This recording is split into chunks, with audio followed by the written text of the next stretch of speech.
Hey, what's going on, y'all? Today, I'm gonna rank every Spider-Man or Spider-Man related movie. Put your list down below, and let's get into it. So, in last place is Venom, released in 2018. So, to start off the bat, this movie is really corny. Not corny in a good, Raimi Spider-Man, old Superman movie type of way, more like a Catwoman or Incredible Hulk back in the day. And mentioning those other movies, this movie weirdly wouldn't feel out of place if it came out in like 2005 or something like that. Because, it's just the editing, the evil scientist villain, and the laboratory's main plot. It just gives that type of vibe. Well, the main romantic relationship is a bit uninteresting. The one between Venom and Eddie is pretty good and funny, which is a great positive for this movie. It is pretty funny if you don't think too much into it. So number 10 is Venom Let There Be Carnage, or Venom 2. Just to say, there's a pretty sizable gap between the first one and the second one, with this one I think being a pretty good improvement. This movie plays to the last movie's biggest strength, which was the relationship between Eddie and Venom.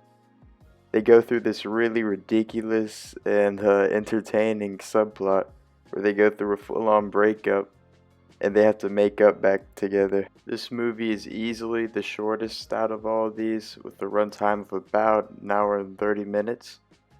But I think it does everything it needs to do. While Carnage is a bit underdeveloped, I think Woody Harrelson gives a pretty great performance in this movie as the villain. But the short runtime does hurt it a bit because you feel like some characters like Shriek are a bit underdeveloped. We could have gotten more scenes with Carnage, the main villain. But overall, I think this is a pretty decent experience. Now dig on this. Alright, so ninth place, we got Spider-Man 3. So even though this movie's kind of low on this list, it has some incredible high moments in this movie. And of course, you can't not mention the memes in this movie, which it feels like every single line in this movie has been memed on. And I unironically think that emo Peter Parker is in character to him, as well as being entertaining and funny. It adds a lot to Peter's character arc, and it gives us that fire black suit. The biggest problem with this movie, though, is the villains. And it's not just the amount of villains, but it's just that in this movie, it feels like all of them are fighting to be the main villain at the same time. Like, for instance, you have Harry Osborn, who is built up for 2 whole movies as the new Goblin. And in this movie, he loses every fight against Spider-Man. Well, at least Harry's redemption at the end of the movie is for sure a highlight of this movie. And it's very much worth the build-up. On the second hand, we got Sandman, who's played wonderfully by Thomas Hayden Church. And this character has such an emotional backstory, with him wanting to spend time with his daughter. And the transformation scene tells such a beautiful story with no words. I guess the only problem I have with the portrayal in the movie, though, is that he's turned into mud after a fight with Spider-Man, and you don't see him for a big part of the movie. And lastly, for the villains, that brings us to Topher Grace's questionable portrayal of Venom in the movie. He starts off the movie pretty down bad and simping for most of the runtime. That's not even really a problem. It's actually really cool for them to do sort of this foil to Tobey's Peter Parker. The problem is when he actually becomes Venom. When he's in his Venom form, there's no transformation that has like some voice change or anything. He just seems really unsure of himself and nervous. For some final thoughts on this movie, MJ isn't too bad. This movie does wrap things up pretty nicely for the trilogy, and it ties up loose ends. There are some great moments like Peter getting the suit back and the sacrifice at the end. At the number 8 spot is Spider-Man Far From Home. So they decide to go bigger and badder for the sequel. And how do they do that, you might ask? Well, they have Spider-Man out of the city that he's been in for all of these Spider-Man movies, and they make him vacation in many, many European countries. Kind of reminds me of when they decided to do the spin-off sequel thing with another property like Sweet Life on Deck, where this movie sort of feels like a spin-off sequel of the original, and it feels like a Spider-Man Disney Channel original movie spin-off sequel. And like you see in a Disney Channel original movie, oh boy, there's lots and lots of juvenile humor in here. Not even 2 seconds into this movie, we get an Avengers tribute with the MLG gamer horn and the Comic Sans font. And how can no one in this universe be like, wow, that was wild and distasteful? Like, nobody had anything to say about that. Like, it was just weird to make a joke about the blip. Then that leads us to Ned and Betty, who are a couple who text each other, I miss you, on the bus beside each other. And they got this type of middle school relationship where they're only boyfriend and girlfriend for the trip. And lastly, the most certified goofy moment in any Spider-Man movie, the bus or drone scene, as you may all know. So, there's this dude on the trip named Brad Davis, and he also likes MJ.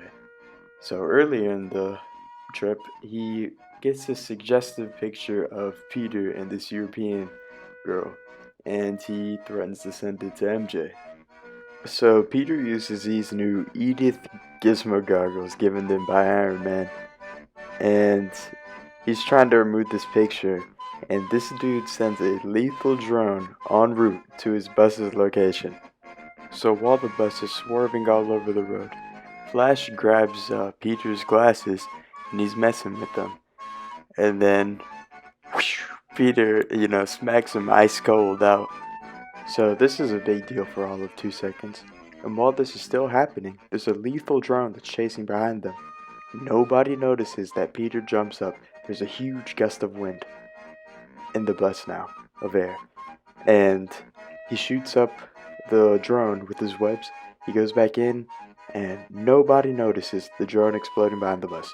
Anyways, with that long rant out of the way, and without making this video 45 minutes to an hour, my point was that there are a lot of dumb contrivances in this movie, such as MJ finding the drone and many, many other instances like this throughout the film. There are a few moments of missed potential in this movie too that could have made this movie great, such as a deleted scene which is called Peter's to-do list, which shows him doing some things such as selling his toys, which I think would take away a few of the Iron Boy Jr. criticisms. And undoubtedly, the scene that had the most missed opportunity that should have been in this film was Aunt May finding out about Peter's secret identity, which we've never seen before in a Spider-Man film. I really bet that this could have been a lot of people's favorite Spider-Man scene, and it would have had a lot of dramatic weight, and this movie needed that dramatic weight because there were a lot of jokes in this movie.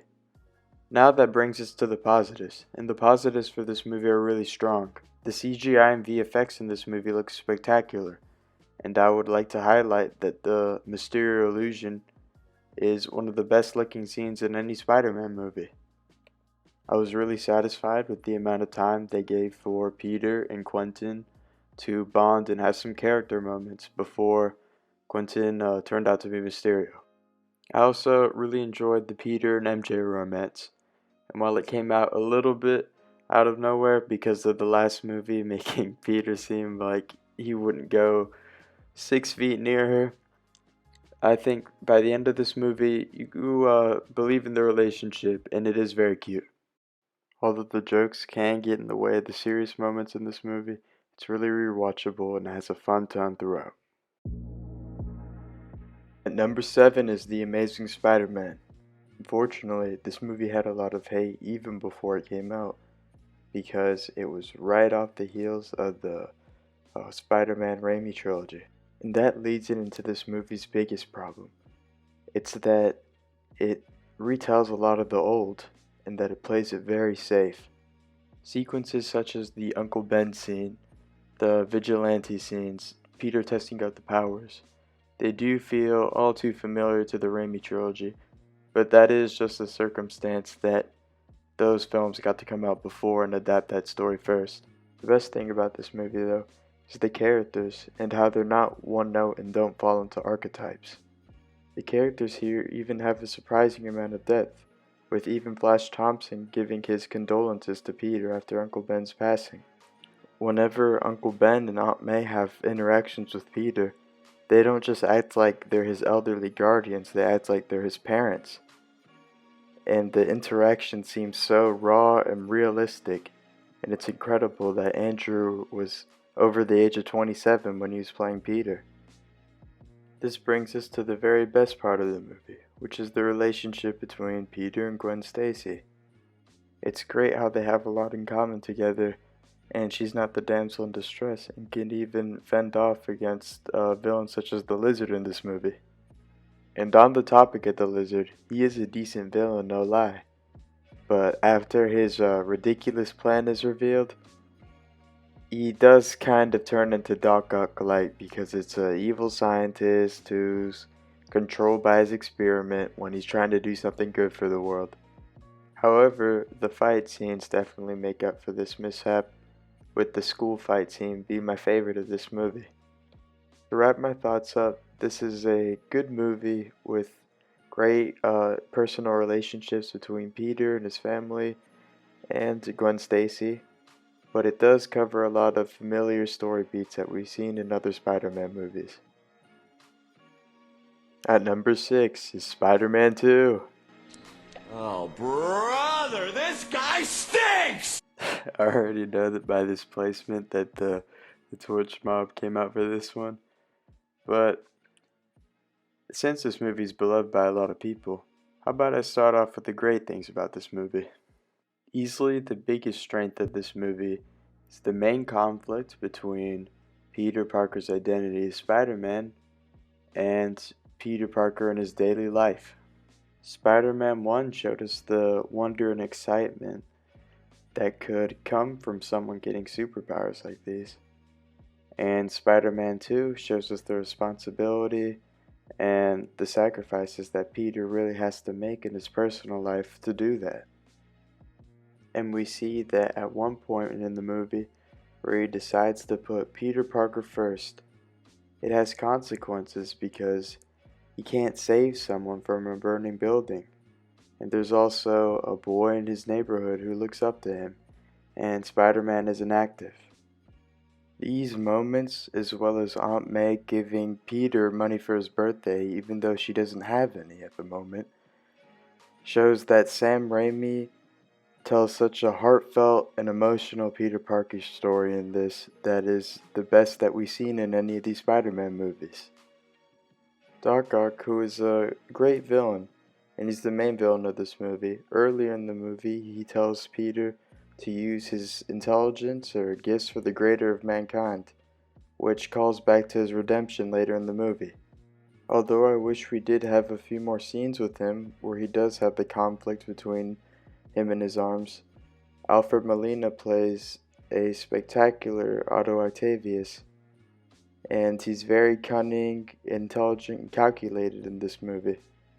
The arms that Doc Ock has in this movie are a marvel in their own right. They're made with a combination of puppets and CGI, and the scenes that they're in are incredible.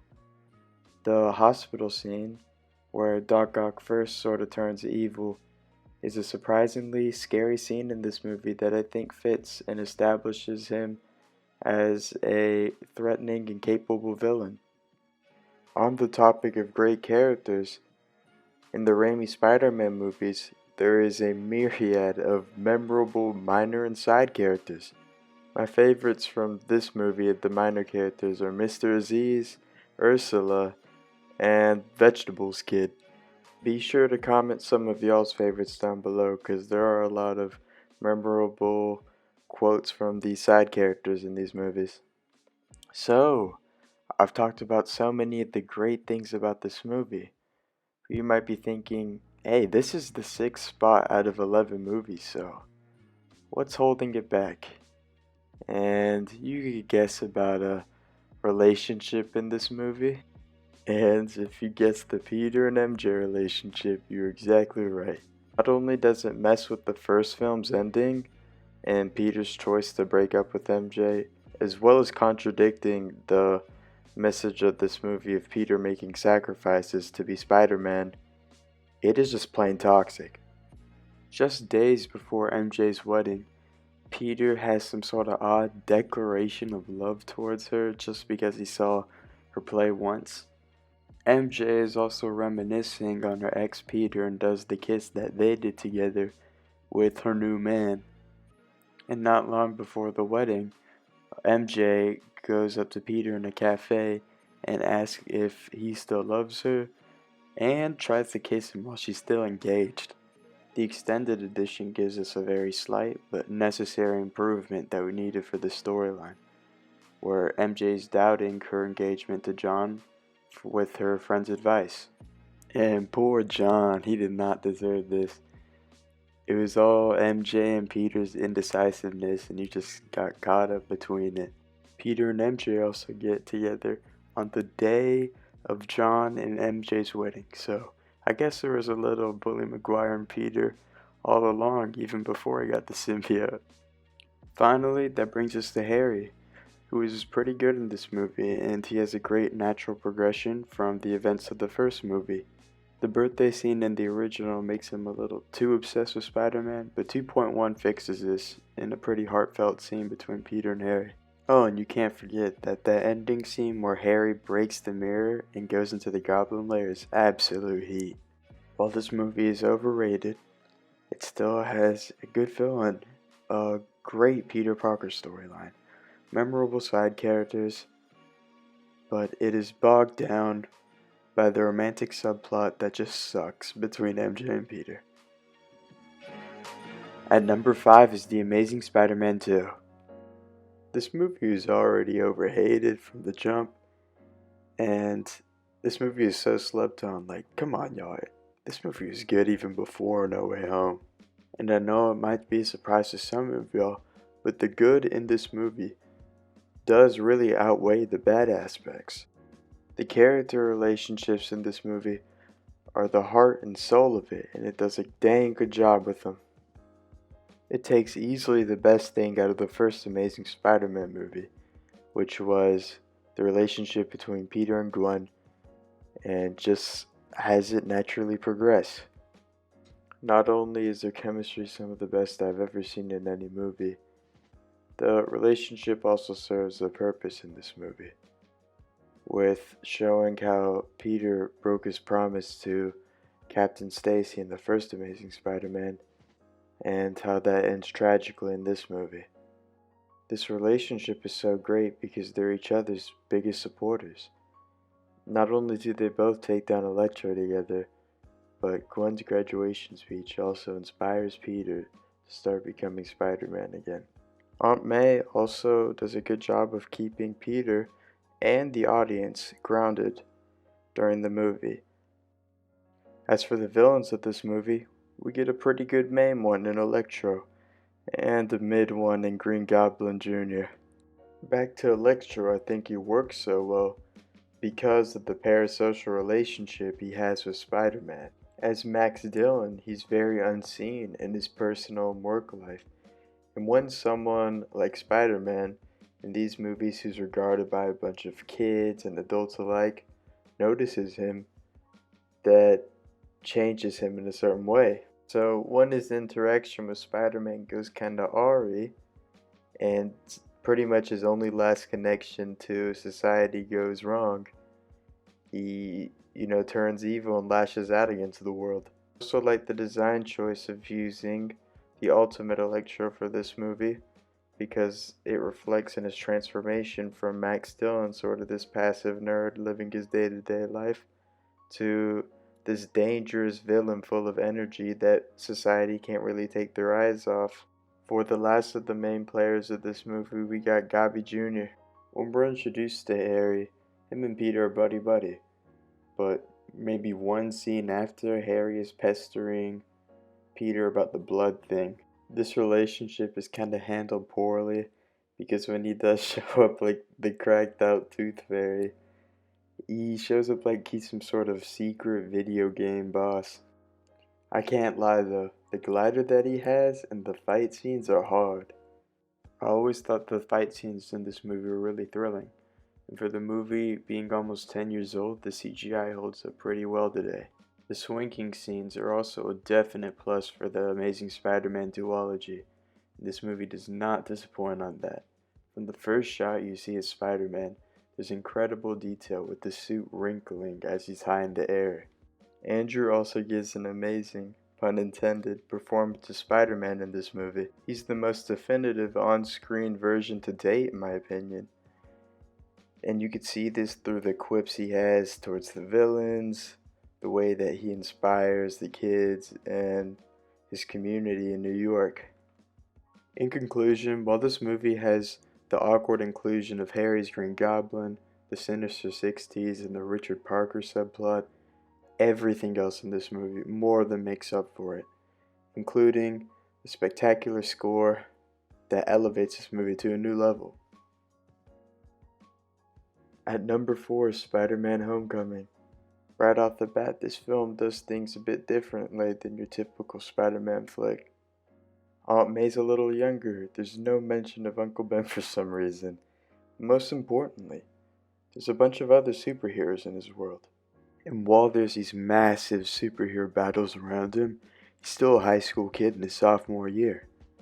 He glamorizes the life of a superhero, and we see sometimes in the movie he puts Spider-Man first, such as when he recklessly leaves Ned with an explosive egg in his backpack, which leads to some pretty serious consequences.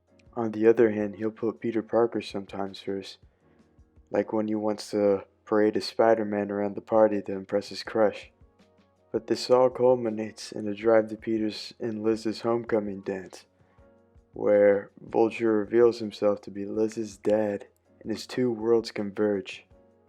This movie does do something a little bit weird, which is undermine Spider-Man a lot. Spider-Man doesn't need a tricked out suit and all these gadgets. What makes it especially even weirder is that he didn't even make them. So it just really takes that sort of homely feel to Spider-Man out a bit. That's really my only big gripe with the movie though, is just the over-reliance on the Stark technology. Casting actors that actually looked like teenagers worked out in this movie's favor so much, and it really works out for the movie's main theme. Peter really learns how to become independent in this movie, and it actually has one of my favorite Spider-Man moments in any movie, which is the "Come on, Spider-Man" scene where he's got half the Spider-Man mask and half of his face. This movie gives us Vulture, who's not just one of the best Spider-Man villains, one of the best MCU villains. He works so great in this movie in particular because Peter's so naive and he has a limited worldview. So when there's a villain who's just trying to do everything for his family and survive doing whatever it takes, it does have some conflict. I also think Liz as a love interest was handled really well, even though he might have sent her dad to prison for a while. There was nothing toxic about it, and they didn't bring any soap opera antics into it, so I was real cool with it. Ned was also a great character in this movie, and he had a lot of funny moments here. Spider-Man Homecoming is an amazing Spider-Man movie that manages to bring some new things that we haven't seen before, not regurgitate things we've seen in the past. And it really does a great job of showing the growing pains, but also the joy and wonder of being a high schooler, and also Peter's journey on becoming his own independent hero. Kicking off our top 3 is Spider-Man, released in 2002. The 2 words that come to mind when you're describing this movie are timeless and classic.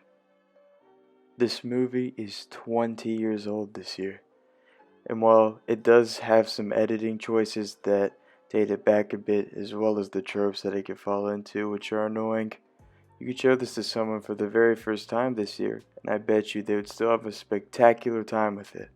The glue that holds this movie together is the excellent script.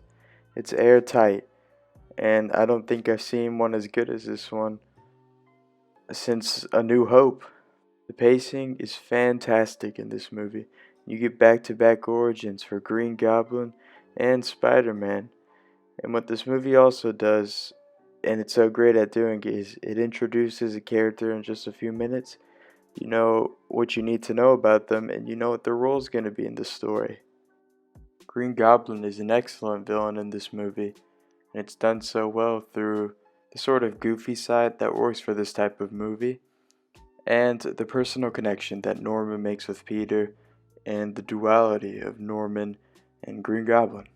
This movie's greatest strength is its simplicity. The lesson of responsibility really resonates with the audience, because Peter's the underdog and he's going through a lot of relatable life problems like all of us. And with the cherry on top being the charming world building, this is really the perfect superhero origin story. And for the runner-up, we got Into the Spider-Verse. Y'all all know why this one's up here. There's probably a 1-hour video essay for every single aspect of this movie, but I'll keep this one a little short and sweet. So, I only really got 2 problems with this movie, and one of them isn't even that big. It's that the plot is good. That should just be a compliment to how spectacular this movie is, when a just good plot sticks out among a bunch of things that are done exceptionally well in this movie. My next is Miles, and this isn't a fault of any of the writers for this movie. It's more of the source material that kind of leaves Miles very indistinguishable from Peter. Like, we've seen awkward Peter in high school from every live-action Spider-Man adaptation. And we've also seen him learn how to wall climb in 2 other Spider-Man adaptations. Fortunately for this movie, Shameik Moore's charismatic portrayal of Miles brings this character to life, and this fresh new take on Peter with him being down in the dumps after his divorce really keeps it from being stale. I really like the bond between Uncle Aaron and Miles, and I think the callback at the end is really great. I also like how they handled what happened between Miles' dad and Aaron Davis, and how their relationship as brothers is strained, but they still have love for each other, and it results in a pretty touching moment after the film's second act. It's so hard to say with how many good characters there are in this movie, but he's definitely my favorite out of them. A big part of this is how they use sound and musical cues to make his presence seem really threatening each time he shows up on screen. Oh, and speaking of sound and music, that soundtrack is on rotation to this day. To this day! Kingpin is also a really great villain with an emotional connection like Aaron Davis had, and they managed to make him really threatening in this movie with the PG rating. Spider-Gwen and the rest of the Spider-Men that are shown in this movie all have really distinct and colorful personalities for the short screen time that they do get. This movie is a visual masterpiece with top-tier voice acting performances, stunning visuals, colorful sounds, and endearing moments. This really makes for an extremely rewatchable experience. The best Spider-Man movie is No Way Home, and quite the big event that was. I mean, it's one of the biggest movies of all time at the time of recording. Even just a few months later, I can't believe they actually pulled the plot off. It is so dumb on paper, but in the movie, they've really managed to make this work with all these characters. The villains from the other Spider-Man franchises are back, and they're incorporated surprisingly well into the plot. Making Peter's own recklessness the catalyst for the destruction that we see in this movie is a perfect idea. This movie represents the "with great power comes great responsibility" Spider-Man quote better than any other Spider-Man movie. Peter really owns up to the weight of his actions in this movie. We see him trying desperately to save the people who are actively trying to destroy him. Peter broadcasts himself to a city who probably hated him at the moment, and he's owning up to the full responsibility of his actions, and he's going to make things right in That scene really stood out to me because I knew that they really got down the spirit of Spider-Man. The villains from the previous franchises slip right into their roles like the last time they played them is yesterday. The apartment scene fantastically moves the movie into a darker, more serious tone. The way that Norman slowly delves into the crazier Goblin persona is probably the scariest scene in the Spider-Man movie since the hospital scene in Spider-Man 2. The film has no shortage of great moments, and those are just 2 out of so many in this movie. Still hasn't come out on Blu-ray, so this is your spoiler warning. Spoiler warning? Spoiler warning? Got it, okay. So, I guess the boys did show up after all. And oh boy, everybody went nuts in the theater. Honestly, it's just a joy to see that energy in theaters back. I mean, yeah, the audience was really into the movie, but it just got crazy at that point. But this is what happens when you get the fans what they want. I mean, not only did he have more development for Andrew's Peter, who's kind of shafted, Toby's also got some insight, and of course he's really great because of the development that he got in this movie. And another thing to think about is, while Aunt May's death did hit and it was very tragic, you can't help but think that it would have been an absolute gut punch if her character was more like this in the other previous movies. What I think was handled super well though was the relationship between Peter and MJ, and that scene where he goes to the donut shop and his friend and his girlfriend forget him is just really tragic, and he's definitely lost the most out of any Spider-Man. And then that brings us to the ending, which shows us a glimpse of the future for this Spider-Man. There's no more mentor figures, he's living in a small apartment of his own now, and I'm really excited for this next sort of mature Spider-Man 4 that we'll probably get in the near future. Spider-Man No Way Home will take you on a roller coaster of emotions. It's an absolute crowd pleaser, and it's the perfect Spider-Man story, because Peter is learning to deal with great responsibility, not just through the actions of others, but through the mistakes he's made and how to fix them. I hope you really enjoyed this video. There maybe should be an update by the end of this year with more BS and Into the Spider-Verse 2. But I'll see you guys next upload, and I really hope you enjoy this one. Bye.